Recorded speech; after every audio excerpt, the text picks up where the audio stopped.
de los jesuitas. Muchas gracias. Pues yo voy a construir una exposición en base a algunos pasajes que tengo aquí señaladas las páginas, pero no acá, entonces me van a perdonar los silencios. La idea es hacer una lectura de las confesiones en particular, pero teniendo el contexto también de las ensoñaciones de un paseante solitario, ¿no? Le Vida en promenade solitaire,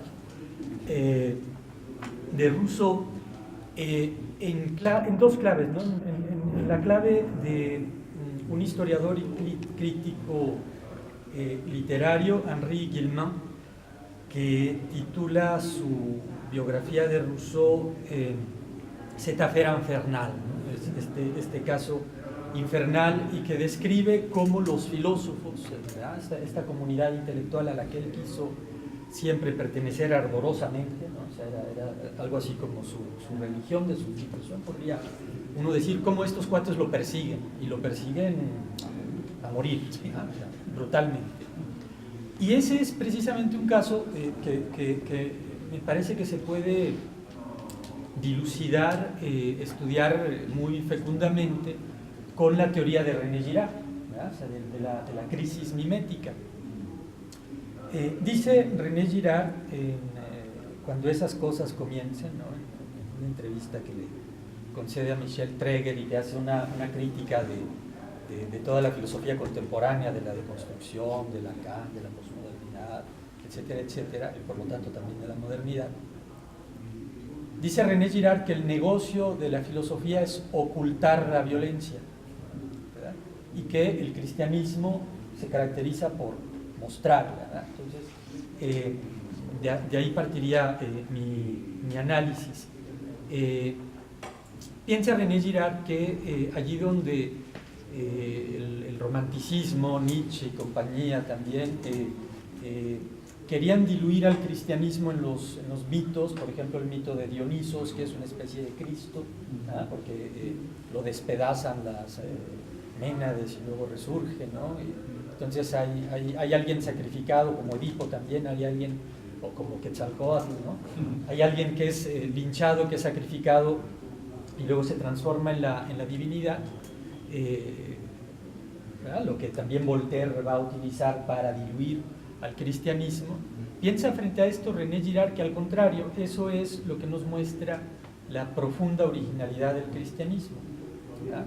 El cristianismo sería la superación de las religiones, diría René Girard, como estos mecanismos de violencia mediante los cuales, dice René Girard, Satanás expulsa a Satanás.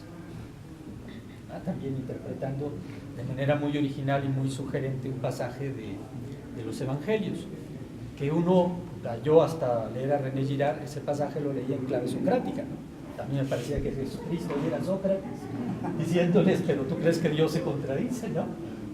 Y René Girard dice, no, lo que está haciendo el evangelio es, en clave estrictamente antropológica, develar la violencia. O sea, la violencia que nos queda a nosotros oculta, porque estamos en ella, el evangelio, desde el punto de vista de la víctima inocente, esa es la clave, una víctima inocente, nos va a mostrar la violencia, ¿no? Nos la va a revelar, ¿verdad? Para entender un poco esto también hay que remontarse al momento rousseauiano, digamos, de René Girard. René Girard dice que nosotros somos animales satisfechos, básicamente, o sea, nuestro vientre es pequeño y con poco que encontremos de fruta o de caza ya lo llenamos, y tenemos mucho tiempo libre. O sea, el hombre primitivo tenía tiempo libre, nosotros no, porque estamos en el Facebook. Esto del Facebook es interesante para este asunto infernal de que vamos a hablar, ¿no? Y para que Roberto ya dio la introducción decisiva con este asunto de la difamación en torno a los hijos dados al hospicio. Entonces, ¿qué dice René Girard?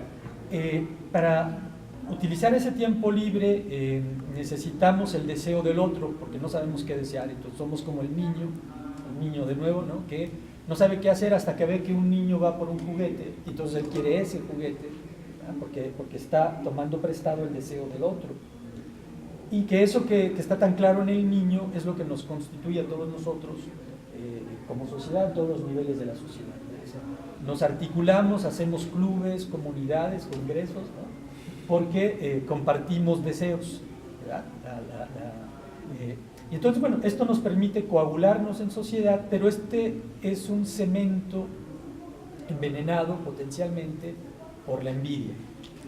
Y esta envidia luego lleva a Satanás. Satanás es el que divide, ¿verdad? Lleva a la violencia que nos fragmenta a todos, ¿verdad? Entonces la sociedad se constituye, pero periódicamente se diluye, o mejor dicho, explota en un odio de todos contra todos, que amenaza con que llegue el caos.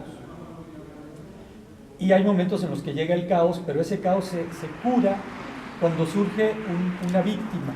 O sea, cuando hay un todos contra uno, ¿verdad? Cuando hay un linchamiento, o sea, que él dice que es lo que todavía se puede adivinar detrás de los casos de Quetzalcóatl, de Edipo, de Jesucristo, ¿no? O sea, la sociedad que está llena de odios entre todos, de repente encuentra uno al cual odiar y en torno al cual unirse nuevamente en el todos contra uno, y que luego ese es sacrificado y es divinizado, ¿no? Que así funcionaban todas las religiones, pero que además ese es un mecanismo que sobrevive y que es el gran tema de la novela occidental y diría yo, en la estela de René Girard, pues es también el gran tema de la autobiografía de Rousseau y de su relación con los filósofos.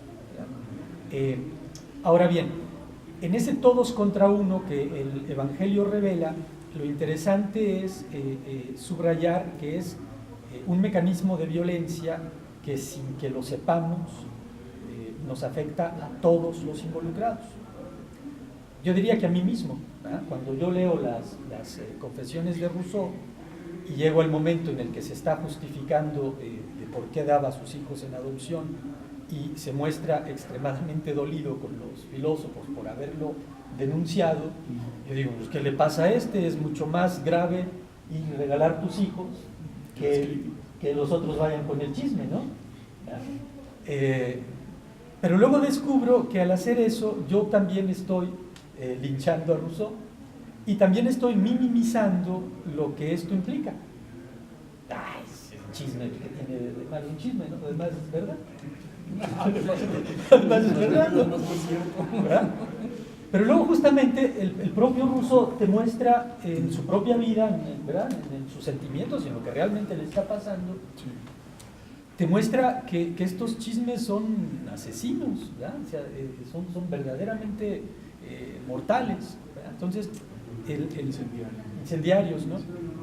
Entonces, bueno, volviendo a Girard y al Evangelio, este mecanismo es tal que yo, que participo en él, no lo veo, ¿verdad? Y esa es la diferencia entre los mitos y la revelación. Y esa es la grandeza de los grandes novelistas, en este caso de Rousseau como novelista de sí mismo, el ser capaces de mostrar eso. Aunque bueno, Rousseau con algún matiz precisamente, ¿no? Que es así como el punto de esta crítica implícita en el título de mi comunicación. Regreso al Evangelio. En los Evangelios aparece, especialmente en Lucas, parece que solamente en Lucas, si no recuerdo mal, aparece una excepción a la crisis mimética, y esa excepción es un salteador de caminos. No es ninguno de los apóstoles, no es San Pedro, ¿verdad? San Pedro le dice, yo te voy a ser fiel hasta el final, y Jesucristo le anuncia, me vas a negar 3 veces antes de que cante el gallo. Y esto lo interpreta René Girard como la fuerza de la crisis mimética que afecta incluso a los apóstoles, ¿verdad? Incluso a ellos los afecta. Entonces hay un evangelio, el de Lucas, que nos dice que hay alguien que escapa a la crisis mimética, el buen ladrón, que regaña al otro ladrón por estar linchando desde la cruz. Él también está linchando a la víctima, ¿no? Pero los otros evangelios, y aquí traigo el de Marcos, les voy a leer ese momento, en el evangelio